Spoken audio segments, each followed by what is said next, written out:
싱킹 브릿지 타임즈 2025년 1월 12일자를 진행하도록 하겠습니다. 오늘의 편집 내용 제목들입니다.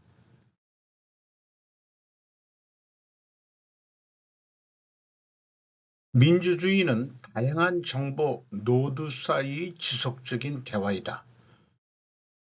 대화를 conversation 또는 communication 이렇게 돼 있는데 이 대화라는 게 두 개를 다 포함하고 있다. 이렇게 저는 생각을 합니다. 민주주의는 대화이며 대화는 언어에 의존한다. 민주주의는 다양한 정보 노드 사이의 지속적인 대화이다. 대화를 하려면 말할 자유와 듣는 능력만으로는 부족하다. 첫째, 대화를 나눌 사람들이 서로의 가청 범위 내에 있어야 한다. 둘째, 대화 당사자들이 대화의 주제에 대해 적어도 기초적으로는 이해하고 있어야 한다. 다양한 집단의 사람들이 대규모 정치 대화를 나눌 수 있으려면 직접 경험하지 않은 일도 어느 정도는 이해할 수 있어야 한다. 이거를 간접 경험이라고 제가 표현해 봤는데 역할은 주로 교육과 언론이 맡는다. 유발 하라리가 한 말을 인용을 해 봤는데 이것을 하나의 그 갈등 해소도로 제가 작성을 해 봤습니다. 민주주의의 대화를 하기 위해서는 반드시 서로가 가청 범위 내에서 해야 한다. 서로가 가청 범위 내에서 하기 위하여는 반드시 개인의 직접 경험 표현의 자유 및 의무가 있어야 한다. 또 한편 민주주의가 대화를 하기 위하여는 반드시 주제의 기초적인 이해가 있어야 한다. 대화 주제의 기초적인 이해가 있기 위하여는 반드시 언론 방송 통한 간접 경험이 가능해야 된다. 여기에 이제 교육도 들어갈 수 있겠죠. 요 비리의 이유를 들자면 왜냐하면 언론 방송 보도가 편향되었기에 객관적 진실이 아닐 경우가 허다하기 때문이라고 제가 이유를 찾아봤습니다. 생각해내는 거죠. 이거 외에 다른 이유도 여러 가지 또 생각해낼 수 있을 겁니다. CD는 C와 D 프라임 왜냐하면 정치, 사회, 경제면을 모두 직접 경험할 수 없기 때문이다. 따라서 가짜 및 선정 및 선동 뉴스는 반드시 제거돼야 한다. 이렇게 이제 결론을 낼 수 있는 거죠. 우리는 직접 대화하는 것도 요즘 힘들어하고 그런 상황인데 인터넷, SNS 댓글판이라든지 거기에서 이 싸움을 하게 되는 그런 경우도 있고 최근의 뉴스도 어느 언론 매체는 우리나라 현재 비상계엄 및 해제 그 사건에 대해서 긍정적인 거, 부정적인 거, 또 공격적이고 좀 비난적인 그런 것들이 지금 언론 매체 자체도 난무하고 있는 그런 상황입니다. 이런 최근에 이 경험을 하면서 제가 좀 수필 성격으로 좀 작성을 해본 건데요. 무죄 추정의 원칙, 동창 친목 소모임에서 정치 이야기는 하지 말자는 의견이 지배적이다. 나도 처음에는 동의했었다. 부부간에도 간극이 너무 크기에도 그렇다. 또한 부모 자식 간의 정치적 견해가 다른 경우도 있다. 이는 공교육을 내세운 전교조의 역량으로 판단된다. 대충 30, 40 세대가 그런 것 같다. 윤칸이 저는 이제 대통령을 칼이라고 부르기로 했어요. 윤칸이 내란죄 범죄인데 왜 체포 못하냐라는 표현은 헌재가 판결하기 전임에도 이미 확정범으로 몰고 가는 야당 및 좌파 언론의 선동세뇌에 다 매몰되어 있다고 저는 그렇게 느낌이 옵니다. 탄핵사유에 내란죄를 삭제하겠다는 야당의 수정이 있었지만 한번 내뱉은 말은 각인되어 버린 모양새입니다. 헌재의 판결 이전에는 무죄 추정의 원칙이란 의견이 상식이 있다면 좌파 사이에 거론되고 표현되기도 해야 하지 않겠느냐라고 질문을 해보고 싶어요. 우리가 본 변호사 드라마라든지 검사, 판사 드라마 같은 거가 드라마화된 것들이 많은데 무죄 추정의 원칙이라든가 유죄 추정의 원칙, 검사 입장에서야 유죄 추정의 원칙인데 판사 입장이나 변호사 입장은 항상 무죄 추정의 원칙으로 하는 거죠.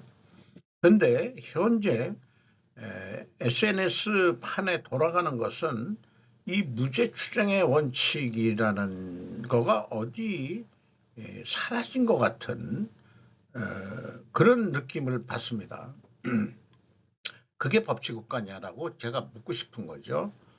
나는 동창 친목 소모임에서도 정치 얘기를 하지 못한다면 우리가 민주주의에 살고 있는 게 아니지 않느냐는 의견을 피력했습니다.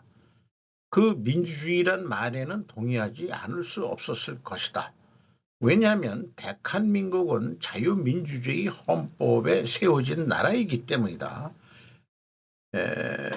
동창끼리도 정치 얘기를 못한다고 그러면은 그것은 전체주의 국가나 권위주의 국가 속에서 살고 있는 거고, 그렇다면은 막말로 중국 공산당 편 아니냐라고 얘기할 수도 있겠죠. 정치 견해가 반드시 이데올로기가 영향을 미치는 것만은 아니라고 인식을 최근에 하게 됩니다. 진보든 보수든 다 이해관계가 연결되어 있다. 친중 정치인들이 특히 그렇다고 보여진다. 그렇다면 친미도 또한 이해관계가 연결되어 있다고 반격할 것이다. 맞다. 직접이든 간접이든 저는 인정합니다. 그러므로 옳고 그름의 문제가 아니다. 미국의 유튜브 하나를 제가 지금 이용하더라도 이익을 얻고 있는 거다. 이게 이해관계다 이게요. 아주 그 소시민의 입장에서는. 그래서 미국 승자라는 편에 베팅하겠다는 것이다.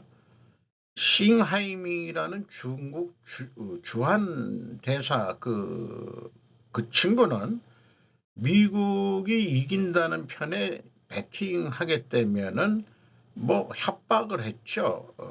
크게 뭐 후회할 거다. 뭐 곤혹을 치를 거다. 뭐 이런 식으로 일개 대사놈이 한국 대통령한테 그따위 식을 얘기했는데 바로 추방했어야 되는데 그렇게 말하는 놈들은.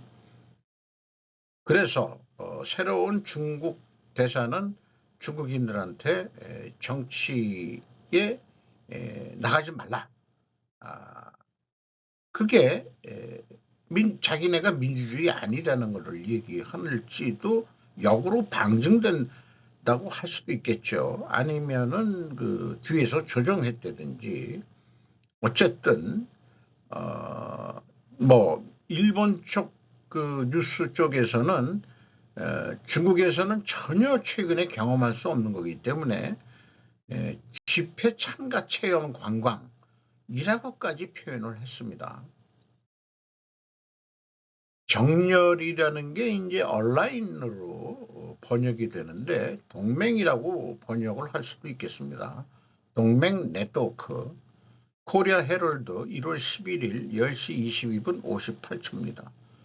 제이크 설리반 미국 국가안보 보좌관은 윤 씨의 계엄령 입찰을 충격적 잘못이라고 부르며 혼란에도 불구하고 동맹은 여전히 성공할 준비가 되어 있다고 말합니다.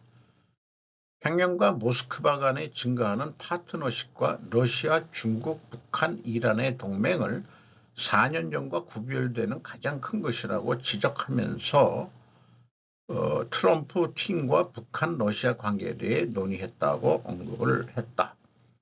제가 보기에 이에 대한 광범위한 견해는 이러한 정렬이 해당 국가들 간에 균일하지 않으며 현재로서는 단일부라고 생각해서는 안 된다는 것입니다. 우리는 이미 그 안에서 틈새와 이음새를 찾기 위한 조치를 취했으며 다음 행정부는 이를 단일 통합부록으로 취급해서는 안 된다고 생각합니다. 참 외교적 수사를 저는 참 이해하지 못하는 수준이에요. 둘째, 이러한 정렬은 경쟁자와 적대국의 강정 때문이 아니라 그들의 약점과 압박 때문에 나타나는 것이며 그렇다고 해서 위협적인 것은 아니지만 다른 선택의 여지가 많지 않기 때문에 이들 국가가 서로를 바라보고 있다는 점을 솔직히 평가해야 합니다. 북러관계를 얘기하는 건지 설리반은 미국의 동맹과 파트너십 네트워크를 강화하여 공동의 도전을 맞서기 위해 고안된 바이든 행정부의 인도태평양 전략이 큰 방식으로 작동되고 있음을 강조하며 차기 행정부에서 정책의 연속성이 있기를 희망한다고 말했습니다. 미국이 대통령이 누가 되더라도 대중 압박은 변하지 않을 거라는 것은 이미 인지하고 있는 사실이죠. 그들이 그것을 앞으로 나가길 바랍니다. 그리고 제가 말했듯이 저명한 공화당의 목소리를 보면 이 분야는 토론이나 비판보다 더 많은 융합이 있다고 생각합니다. 그러니까 국내에서는 여야 간의 싸움질을 하더라도 미국은 대외 문제만큼은 같은 목소리다 이렇게 얘기하는 거죠. 그래서 저는 그런 연속성이 있을 것이라는 신념을 갖게 되었습니다. 연합뉴스를 인용을 했습니다. 한국 탄핵 사태, 미국 개입은 위험, 중국 은밀한 영향력 확대 주목이란 제목으로 보아 미국의 소리 진행이 좋은 정 대담의 제임스 제프리 전 NSC 부보좌관 패트릭 크로닉 허드슨 연구소 아태안보 석자 두 사람하고 질문과 답변을 하는 대화 형식으로 뉴스가 진행이 됐습니다. 한국의 탄핵 사태에 대해 미국 조화에서 다양한 의견이 표출되고 있지만 미국 대통령이 동맹의 국내 정치에 깊숙이 개입하는 것은 위험하다고 미국의 전직 고위 관리들이 지적했습니다. 미국은 한국의 보수와 진보 두 진영의 목소리를 모두 경청해야 하며 민주적 절차를 지켜봐야 한다고 강조했습니다. 아울러 중국은 이번 사태에 불개입 원칙을 천명하고 있지만 한국 야당의 등거리 외교 정책을 통해 미한 동맹 약화와 은밀한 영향력 확대를 꾀하고 있다고 진단했다.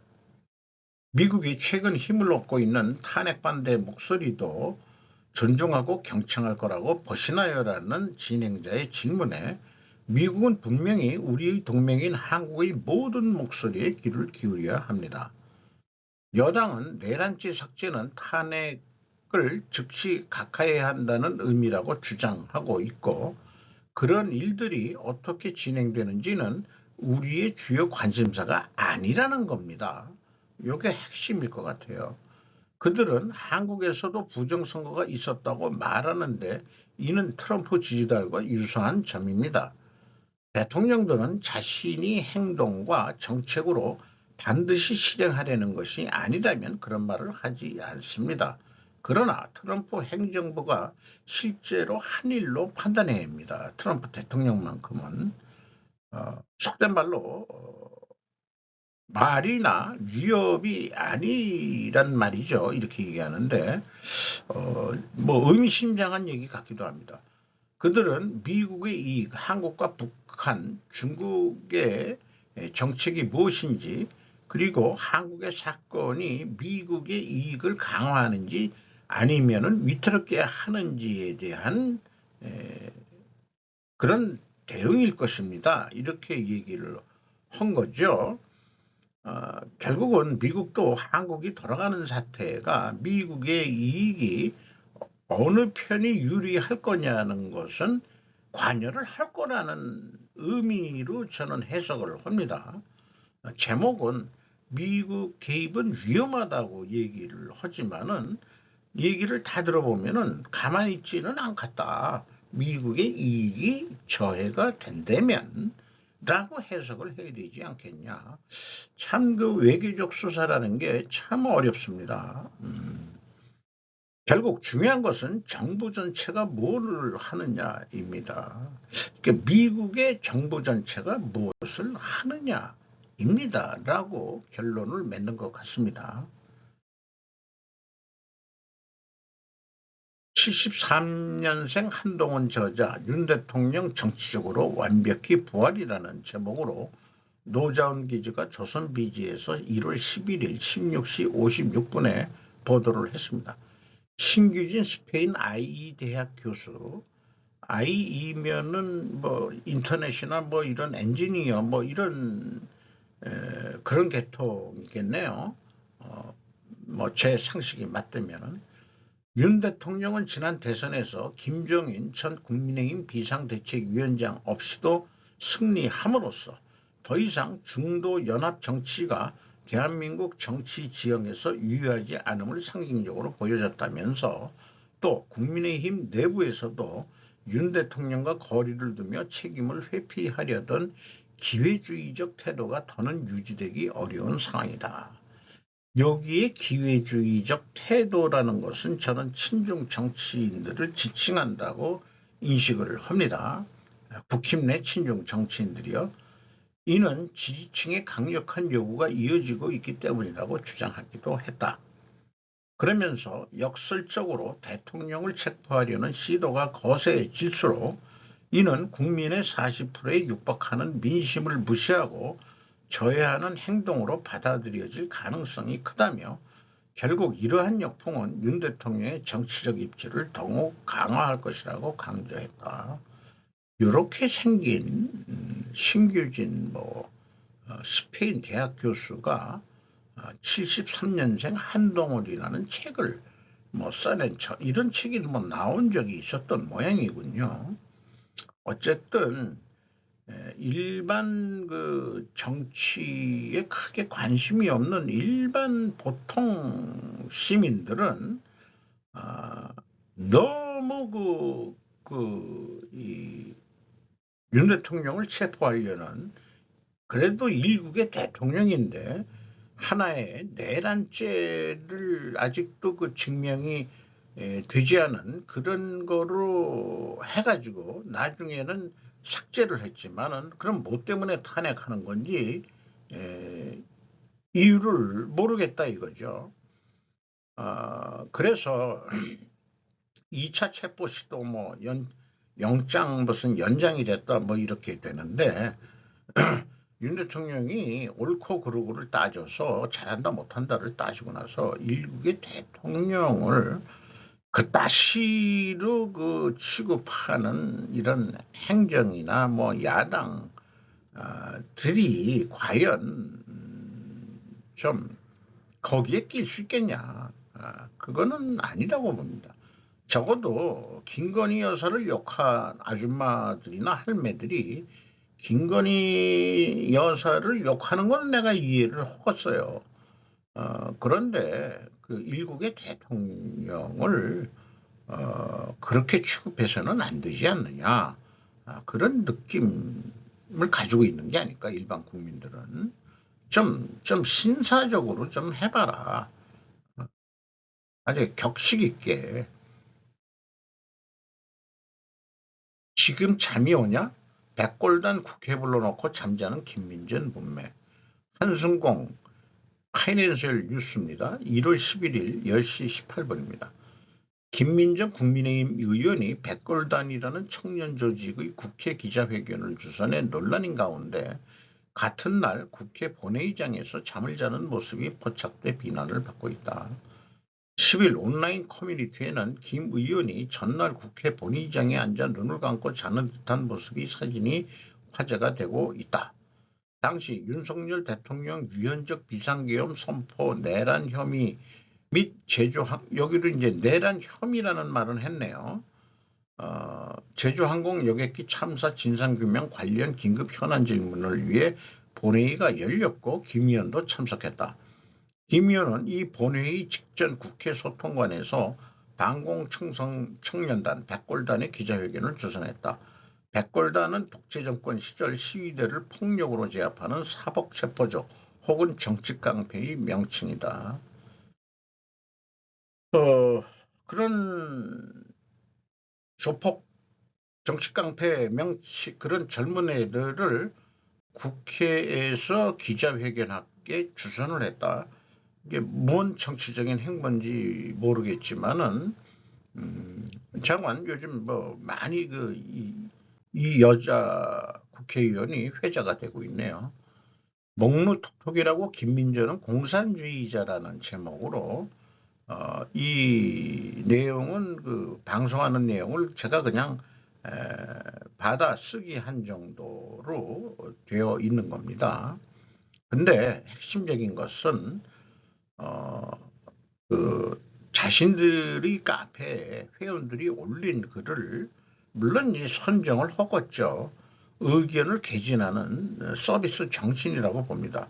이런 게 바로 그 구독자와 그 정보 생산자, 이 목루톡톡이라는 이 정보 생산자 하고의 어떤 대화, 의사소통 이런 것들이 이제 민주주의 아니겠느냐. 맨 앞에 얘기한 대로 일방적인 어떤 그것보다도 댓글을 통해서도 대화를 하는 거는 하는 거겠습니다만은 대화라고 얘기한다면은 의사소통이라면 SNS로도 얘기하겠지만 대화라고 그러면은 conversation이라고 converse 한다는 것은 섞는다는 얘기죠. 키스할 때 뽀뽀만 하는 게 아니고 키스라는 게 사실은 컨버세이션 하는 거죠. 서로 혀를 갖다가 나누는 거죠. 그 정도의 성격이 대화 아니겠느냐. 그러니까 대화를 한다고 그런다면은 SNS상으로는 대화한다고 얘기하기는 좀 어려울 것 같습니다. 민주주의라는 것은 직접 대화할 수 있는 그런 거가 바람직하지 않겠냐. 근데 이런 대규모 대화는 좀 불가능하다면은 의사소통하는 커뮤니케이션 SNS를 통해서 하는 것도 광의적으로는 이제 대화라고 민주주의를 식별할 때 그렇게 좀 정의를 좀 하고 싶네요. 정의를 한번 이렇게 이런 거를 진행을 하면서 제 자신도 생각이 좀 정리가 되는 것 같습니다. 직접 대화하는 기회가 별로 없기 때문에 이제는 SNS 등을 통해서 댓글이나 자기 의견을 개진하면서 상호 간의 예의를 지켜가면서 하는 것이 바로 의사소통 대화 아니겠느냐 이렇게 정의를 내리고 싶네요. 1인 3역 최상목 1분도 쪼개 쓴다. 윤희원 기자가 조선비지에서 1월 11일 06시에 보도했습니다. 이동 최소화하고 공식 일정 대부분 청사에서 소화, 외인 초청 오찬 간담회도 청사 구내식당 활용, 이동시 경호법에 따른 경호 절차도 까다로워서 업무 방식도 전환, 홀로 장고보다는 집단 토론으로 요것은 유럽 상공회의에서 오찬 간담회를 식당에서 했다는 얘기고 오른쪽은 주한 중국 상위 오찬 간담회네요. 중국 상위도 들어와 있어요. 그렇군요. 이 친구 악수하는 놈이 떡대가 좋군요. 뭔가 운동한 놈 같기도 하고 이게 상공회의소 직원인 모양인데 정부 서울청사 붙박이 된 권한대행 외인도 청사로 오세요. 10일만 해도 최권한대행은 거시경제 금융 현안 간담회 UN 사무총장 통화 국제투자협력 국제금융투자 대사 접견 등 물리적 시간을 확보하기, 보고 정책 프로세스 변화, 집단 논의로 빠르게 결정한다. 자, 집단 논의를 하면 빠르게 결정하게 되나요? 잘 모르겠네요. 차라리 이참에 작은 정부 효과적 관료제를 개혁했으면 좋겠어요. 뭐 차관도 있고 그렇기 때문에 장차관, 만약에 사택 때 항상 차관들을 두는 거니까 차관, 우리의 인재 엘리트들이 우리나라 행정을 지금 잘 지켜주기를 바람하지 않습니다. 아우나가 마지막 투 공연에서 작심 비판, 왼쪽 니는 잘했나? 윤수정 기자가 조선일보에서 1월 11일 13시 35분에 했습니다. 나훈아는 문재인 정권 때 대북 연예인단에 거절을 한 연예인으로 이 줏대가 센 사람으로 저는 이해를 하고 있습니다. 다 먹고 살기 위해서 북한에 가는 연예인 공연단에 내가 미쳤냐 속으로 새끼들아 이렇게 얘기했던 사람이기 때문에 이렇게 말할 만도 할 것 같습니다. 왼쪽 니는 잘했니? 그러니까 이 전형적인 또 호남 출신으로도 알고 있습니다만은 77세가 되네요. 저보다 나이가 많습니다. 근데 젊어 보이기는 저보다 더 젊어 보이네. 부럽습니다. 틱톡 금지 틱톡 금지 지지, 쏠리는 표현의 자유 변론. 제목이 헷갈립니다. 미 대법원, 지식통신외교부, 한마디로 틱틱을 규제하겠다는 미국의 입장은 민주주의의 이 표현의 자유, 언론의 자유를 무너뜨리는 거 아니냐라고 이 틱톡을 운영하는 바이트 댄스에서 항의를 하고 지금 소송 중이지만은 지금 결론은 캐버노 판사도 바이트 댄스를 통한 데이터 수집은 미국의 장래에 큰 우려를 불러일으킬 것 같다고 말했습니다. 그러니까 이 틱톡을 팔고 나가라. 이런 얘기거든요. 좀 그래야 될 것 같습니다. 그러니까 미국도 국익을 위해서는 너희들한테는 막 자식들아 언론의 자유가 통하지 않아. 우리 적하냐? 적한테 언론의 자유를 주냐? 당연한 얘기죠. 전쟁 상태나 마찬가지인데 적국한테 표현의 자유를 줘? 못하게 해야 되는 거죠. 그거는 너무나 상식적인 얘기일 것 같습니다. 캘리포니아에서 기름값이 비싼 이유는 무엇인가요? 피터 자이안의 1월 11일자 뉴스레터입니다. 자관, 캘리포니아가 기름값이 비싸대요. 그리고 캘리포니아가 환경보호하고 레프트가 강한 주죠. 대기오염 높은 가스세 외국산 석유에 대한 의존도를 줄이기 위해 고안된 독특한 가스 조성만으로는 충분하지 않다는 듯이 이제 주 정부는 정유사들에게 예비 공급을 유지하도록 요구하고 있습니다. 비용을 더욱 증가시키고 물류 문제를 더 많이 이야기합니다. 그런데 캘리포니아는 미국이 세일 혁명이 일어났음에도 불구하고 수혜자가 아니기 때문에 여전히 페르시아만에서 원유를 수입하고 구식 수집 방법을 사용합니다. 그러니까 주마다 정부가 전체를 하는 게 아니고 주에서 석유를 수입을 한다는 얘기네요. 연방이니까 이로 인해 글로벌 에너지 충격에 취약해지고 캘리포니아 전역에서 극심한 가스 가격으로 이어질 수 있습니다. 그러니까 캘리포니아를 거슬려면은 주 경계를 넘기 전에 몇 개의 추가 가스통을 구입하는 것이 좋을 것입니다. 이게 산불이 나기 직전에 했던, 이게 한 일주일 뒤에 공개되는 뉴스레터거든요. 산림보호, 자연보호, 환경보호를 내세우는 캘리포니아, 결과는 대형 산불이란 자연재해의 비싼 주입이더라고 제가 정리를 해봤습니다. 이와 관련해서 뉴스가 꽤 많은데, 뉴섬 주지사 트럼프 화재 현장 직접 와서 보라. 홍상희 기자가 YTN에서 1월 12일 오전 9시 28분에 보도했습니다.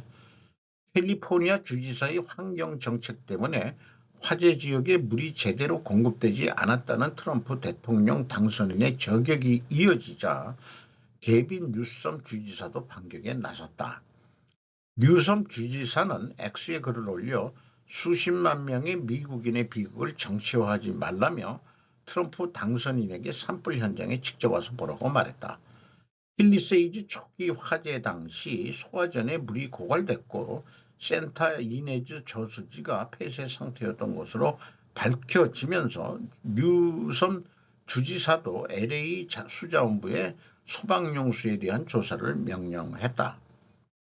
초기 진화에 실패를 해서 번지고 LA 산불 동쪽 브렌트우드로 번지며 15만 명 대피령, 13명 실종, 사망자 11명과 중복 여부 확인한데 캘리포니아 주지사 트럼프 화재 책임 공격 반격. 일본에서도 보도가 나왔는데요. LA 산불 SNS의 음모론, 모스크 동조, 중상 모략도.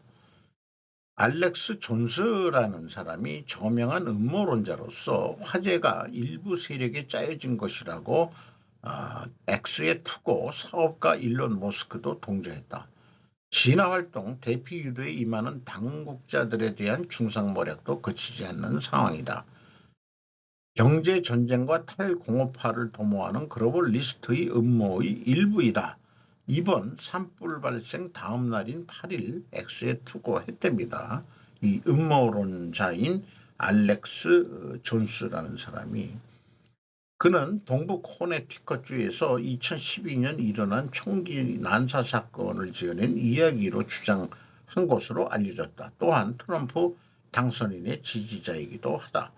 로스앤젤레스 소방당국이 여성 간부가 동성애자라는 이용자의 투고를 확산, 이용자에 의한 여성이 소방대원이 되어서는 안 된다라는 비판도 불러일으켰다. 캘리포니아는 민주당 지지자가 많은 주 중 하나, 트럼프 씨는 자신에게 반발해온 뉴섬 지사의 실각을 노리고 환경보호를 위해서 물의 공급을 좁혔다고 비판했다. 댓글 중에서 이번 LA 화재에 국한되지 않고 재해에 있어서 오정보가 놔두는 것은 역사적으로 봐도 부자연스러운 일은 아니다. 정보의 확산 방법들이 효율화된 현재에도 예를 들어 동일한 어쩌고 저쩌고 국내에서 요거 누르면 더 밑으로 안 나오더라고요. 또 구부임 엔지니어라는 사람이 남가자주에 살아본 적이 없는 사람은 모르겠지만 1년에 2주일밖에 비가 오지 않고 관목은 바짝바짝하며 거의 사막, 산불은 매년 발생하고 있어 주택이 터기도 한다. 말리부 뭐 이런 데도 이번에 산타아나의 바람에 타이밍이 맞아버렸기 때문에 피해가 커진 것이다. 약간의 근처의 녹지가 자연보호지역이기 때문에 방화 대책은 실질적으로 어려웠을 거라고 생각한다. 뭐 이런 건데 어쨌든 이런 대형 산불로 통해서 LA 유명한 비싼 연예인이나 뭐 유명한 사람들의 고급 저택들이 불타버리는 그런 일들이 이번에 미국에서 일어난 거네요. 생포된 북한군은 20세, 26세 참전하는 훈련으로 알고 왔다. 김명일 기자가 조선일보 1월 12일 11시 52분입니다. 두 사람인 모양인데 북한 애들 같지 않기도 하고, SBU에 따르면 생포된 북한 병사들은 자신들이 우크라이나와의 전쟁을 치르기 위해서가 아니라 훈련을 받기 위해 쿠르스크에 파견된 것이라고 믿었다고 말했다. 2005년생 병사는 20살이네요. 얘 같은데 더 젊게 보이는 게 러시아 군인 신분증을 소지하고 있어. 생포 당시 시베리아 남부 투바 공화국 출신의 26세 남성인 것처럼 되어 있는 러시아 군인 신분증을 소지하고 있었다. 투바 공화국은 몽골 서쪽에 위치한 러시아 연방의 자치공화국이다. 인구의 약 80%가 몽골계로 한국인과 외모가 비슷한 편이다. 11일 현지 시각 BBC 등 외신에 따르면 우크라이나 보안국은 최근 전장에서 생포된 북한군이 각각 2005년과 1999년에 출생한 병사들이라고 밝혔다. 2005년생 병사는 2021년부터 소총수로 북한에서 군에 복무했고 1999년생 병사는 2016년부터 저격수로 군에서 복무했다. 이 친구가 더 나이가 많이 들어보게 턱길 부상당한 모양이고 요 20세 같이 젊게 보이는 친구는 손을 양손을 뭐가 다친 모양인데 생포가 된 모양입니다. 투바 공화국이 아니고 그 투바 공화국도 있지만은 저것도 있죠. 그 다른 바이칼 호수 쪽에 있는 뭐 또 다른 적이 살고 있는 자치도 있습니다. 그런데도 우리나라하고 얼굴이 다 비슷하죠. 이상 마치도록 하겠습니다.